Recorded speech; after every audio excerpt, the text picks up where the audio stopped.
मुगाव येथे जिल्हा परिषद प्राथमिक शाळेसाठी कैलासवासी अनिल कुमार विशे कला क्रीडा रंगमंच हॉल भूमिपूजन कार्यक्रम घेण्यात आला।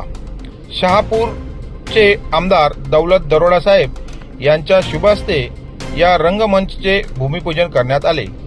या कार्यक्रमाला जिल्हा परिषद सदस्य देवराम भगत, संघर्ष पत्रकार संघाचे अध्यक्ष पत्रकार योगेश हजारे, सुभद्रा चॅरिटेबल ट्रस्टचे अध्यक्ष डी.के. विशे सर, मुगाव ग्रामपंचायतचे सरपंच, उपसरपंच, ग्रामस्थ, शिक्षक व विद्यार्थी उपस्थित होते। राष्ट्रवादी काँग्रेसचे प्रदेश चिटणीस डी.के. विशे सर यांच्या वाढदिवसानिमित्त या कार्यक्रमाचे आयोजन करण्यात आले होते। कैलासवासी अनिल कुमार विशे हे आदर्श शिक्षक होते।